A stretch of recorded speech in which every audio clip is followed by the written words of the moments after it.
আসসালামু আলাইকুম ওয়া রাহমাতুল্লাহি ওয়া বারাকাতুহু। কুরআন শরীফের গুরুত্বপূর্ণ সূরা ফাতিহা। কুরআনুল কারীমের ১১৪টি সূরার মধ্যে প্রথম সূরাটি হলো সূরাতুল ফাতিহা। সূরা ফাতিহা মক্কায় অবতীর্ণ।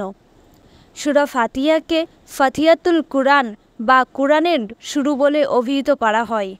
আল্লাহ তাআলা এই সূরায় বান্দার করণীয় বিষয়গুলো জানিয়েছেন। এই সূরার গুরুত্ব ও ফজিলত সম্পর্কে হাদিসে একাধিক বর্ণনা রয়েছে। এর আমলের মধ্যে বিভিন্ন রোগ থেকে মুক্তি পাওয়া যায়। হযরত আবু সাঈদ খুদরি রাদিয়াল্লাহু তাআলা আনহু থেকে বর্ণিত এক হাদিসে এসেছে, কয়েকজন সাহাবী আরবের এক গোত্রে এলেন। গোত্রের লোকেরা তাদেরকে কোনো রকম মেহমানদারি করল না। হঠাৎ করে গোত্রের নেতাকে সাপে কাটে। তখন তারা এসে বলল, আপনাদের কাছে কি কোনো ওষুধ আছে? তারা উত্তর দিলেন, হ্যাঁ আছে, তবে তোমাদের আমাদেরকে মেহমানদারি করতে হবে, আমরা প্রচুর ক্ষুধার্ত। তারা মেহমানদারি করতে রাজি হলো। তখন এক সাহাবী সূরা ফাতিহা পড়ে, যার কারণে বিষ নেমে গেল এবং সে সুস্থ হয়ে গেল। বুখারী হাদিস। হযরত আবু সাঈদ ইবনে রাদিয়াল্লাহু তাআলা আনহু থেকে বর্ণিত হয়েছে, একদা হযরত রাসূল সাল্লাল্লাহু আলাইহি ওয়াসাল্লাম বললেন, আমি কি মসজিদ থেকে বের হওয়ার আগে তোমাদেরকে কুরআনের শ্রেষ্ঠ সূরা শিখিয়ে দেব না? উপস্থিত সাহাবীরা বললেন, ইয়া রাসূলুল্লাহ, আপনি আমাদেরকে কুরআনের শ্রেষ্ঠ সূরা শিখিয়ে দিন। তিনি বললেন, তা হলো সূরা ফাতিহা। আলহামদুলিল্লাহি রাব্বিল আলামিন। সূরা ফাতিহাকে রাসূল সাল্লাল্লাহু আলাইহি ওয়াসাল্লাম সমগ্র রোগের মহা ঔষধ বলেছেন। বহু হাদিসে সূরা ফাতিহার ফজিলত বর্ণিত হয়েছে। হযরত জাফর সাদেক রাদিয়াল্লাহু তাআলা আনহু থেকে বর্ণিত, সূরা ফাতিহা ৪০ বার পাঠ করে পানির ওপর দম করে কোনো জ্বরের আক্রান্ত লোকের মুখমণ্ডলে ছিটিয়ে দিলে এর বরকতে জ্বর দূরীভূত হয়ে যাবে।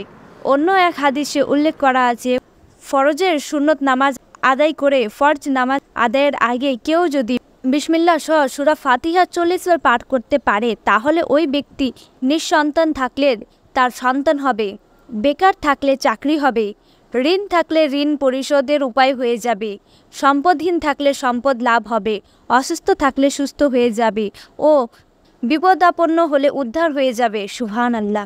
হযরত আলী রাদিয়াল্লাহু তাআলা আনহু বলেছেন, কোনো বিপদে পতিত ব্যক্তি ১০০০ বার সূরা ফাতিহা পাঠ করলে ওই ব্যক্তির আর বিপদ থাকবে না। সুবহানাল্লাহ। হযরত ইমাম জাফর সাদেক রাদিয়াল্লাহু তাআলা আনহু বলেছেন, ৪১ বার সূরা ফাতিহা পাঠ করে পানিতে ফু দিয়ে কোনো অসুস্থ ব্যক্তিকে খাওয়ালে অসুস্থ ব্যক্তি সুস্থ হয়ে যাবে।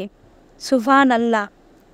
ফজরের নামাজে সুন্নত ও ফরজ নামাজের মধ্যবর্তী সময়ে ৪১ বার সূরা পাঠ করে চোখে ফু দিলে চোখে ব্যথা দূর হয়ে যাবে। সুবহানাল্লাহ। শেষ রাতে এ সূরা ৪১ বার তেলাওয়াত করলে আল্লাহ তাআলা রিজিক বাড়িয়ে দেন। এ সূরা ৪০ দিন নিয়মিত তেলাওয়াত করলে পানিতে ফু দিয়ে অসুস্থ ব্যক্তিকে পান করালে আল্লাহ অসুস্থতা দূর করে দেবেন। হযরত আবু হুরায়রা রাদিয়াল্লাহু তাআলা আনহু বলেন, রাসূল সাল্লাল্লাহু আলাইহি ওয়াসাল্লাম ইরশাদ করেছেন, তোমরা সূরা ফাতিহা পড়ো। কোনো বান্দা যখন বলে আলহামদুলিল্লাহি রাব্বিল আলামিন, তখন আল্লাহ পাক বলেন, আমার বান্দা আমার প্রশংসা করছেন। আবার বান্দা যখন বলে আর রহমানে রাহিম, তখন আল্লাহ পাক বলেন, আমার বান্দা আমার গুণ বর্ণনা করছে। বান্দা যখন বলে মালিকে ইয়াউমুদ্দিন, তখন আল্লাহ পাক বলেন, আমার বান্দা আমার মর্যাদার বর্ণনা করছে। বান্দা যখন বলে ইয়াকা নাবুদু ওয়া ইয়াকা নাস্তাইন, তখন আল্লাহ পাক বলেন, এ হচ্ছে আমার ও আমার বান্দার মাঝের কথা। আমার বান্দার জন্য তাই রয়েছে যা সে চায়। বান্দা যখন বলে ইহদিনাস সিরাতাল মুস্তাকিম সিরাতাল লাযিম আনআমতা আলাইহিম গায়রিল মাগদুবি আলাইহিম ওয়ালাদ-দালিন আমিন, আল্লাহ পাক বলেন, এসব হচ্ছে আমার বান্দার জন্য, তাই রয়েছে যা সে চায়। মুসলিম শরীফের হাদিস নাম্বার ৩৯৫। মহান আল্লাহ তাআলা আমাদের সকলকে সূরা ফাতিহা পাঠ করা তৌফিক দান করুন। আমিন।